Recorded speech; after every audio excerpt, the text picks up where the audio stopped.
આવા લોકોને શું કહેશું? હાલના તબક્કે યુવાનો વધારે પડતા દારૂની લતમાં આવે છે. એના માટે જવાબદાર છે એમના માતા પિતા. કારણ કે આજે માતા પિતા યુવાનોને ઘણી બધી છૂટ આપે છે અને રાત્રે મોડે સુધી યુવાનો બહાર ભટકે છે અને રાત્રે મોડે સુધી બહાર ભટકે છે એટલે એ યુવાનો નવરા દારૂની લત અને બીજા બધા વ્યસનો કરે છે.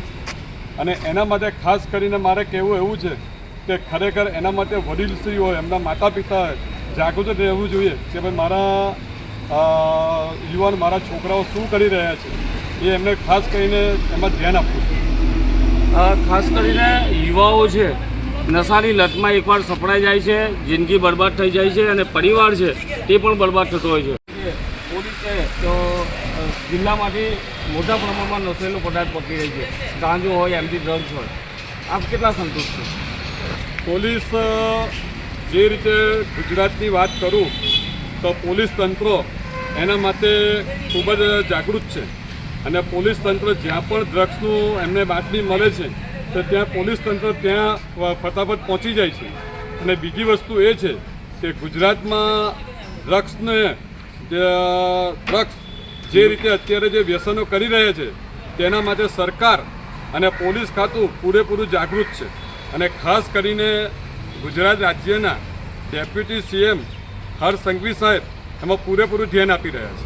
ખાસ કરીને શૈક્ષણિક સંસ્થાઓમાં જ્યારે વાર્ષિક મહોત્સવ હોય એવા સમયે વિદ્યાર્થીઓ નશામાં જોવા મળતા હોય છે. આપ માનો છો કે આ કલ્ચર છે તે ધીમે ધીમે હવે બદલાઈ રહ્યું છે? તમારી વાત બિલકુલ સાચી છે. કલ્ચર ધીરે ધીરે બદલાઈ રહ્યું છે. આજના યુવાનો વધારે પડતું વ્યસન કરી રહ્યા છે. અને બીજી વસ્તુ મારે ખાસ યુવાનો માટે કહેવું છે કે યુવાનોને એમ થતું હશે કે હું દારૂ પીઉં છું, પણ ખરેખર દારૂડિયાને પી જાય છે. એટલે મારે ખાસ કરીને આજના યુવાનોને કહેવું છે કે ભારત દેશમાં યુવાનો ખરેખર દેશની જો પ્રગતિ માટે યુવાનોનું ખૂબ જ મહત્ત્વ હોય છે. અને આજ જો યુવાનો જો નશાના રવાડે ચડી જાય તો એના માટે દેશને પણ નુકસાન છે અને ખાસ કરીને સમાજને પણ નુકસાન છે. પરિમલભાઈ, ખાસ કરીને ગુજરાત પ્રતિબંધિત સ્ટેટ છે અને આ ગુજરાતમાંથી રોજ દિન પ્રતિદિન પોલીસ લાખો રૂપિયાનો વિદેશી દારૂ પકડતી હોય છે. તો આ બુટલેગરો પોલીસથી ડરતા કેમ નથી? પોલીસ અને સરકાર તો એની પર પૂરેપૂરું ધ્યાન આપે જ છે, પણ આ બુટલેગરો ગુજરાતની ચેકપોસ્ટની બહારથી દારૂ ગમે તેમ કરીને લઈ આવે છે અને ખાસ કરીને લઈ આવે છે અને એના લીધે યુવાનો વધારે પડતા દારૂના રવાડે ચડે છે. બાકી પોલીસ ખાતું અને સરકાર એની પર પૂરેપૂરું ધ્યાન આપે જ છે. આમ તો ગુજરાતીમાં એક છે કે દારૂબંધી ખોખલી વાત છે. કારણ કે જો દારૂબંધી અને દારૂ વેચાતો એને કોઈ ફોન કરે તો પોલીસ ખુદ બુટલેગર સાથે મળીને એમને આરોપી બનાવી દે, એવું ઘણીવાર બનતું હોય છે.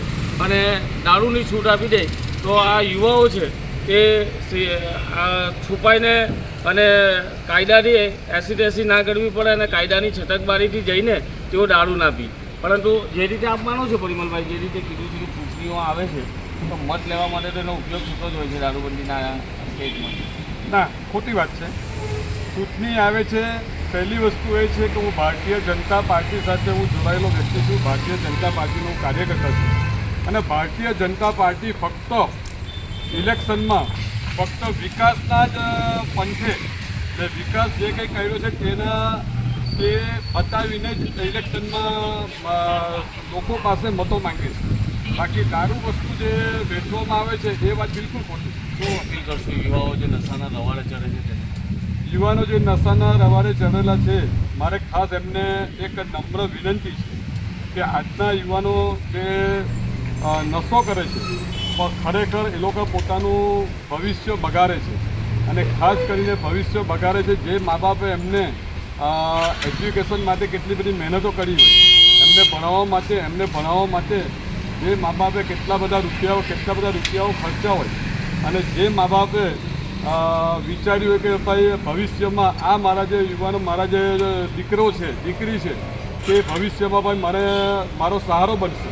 તેથી ખાસ કરીને મારે યુવાનોને કહેવું છે કે ભાઈ વ્યસનોથી દૂર રહેવો અને દેશના ખાસ કરીને સમાજની સેવા કરો અને દેશની સેવા કરો. તમે નશાના રવાડે જતા યુવાનો શું મેસેજ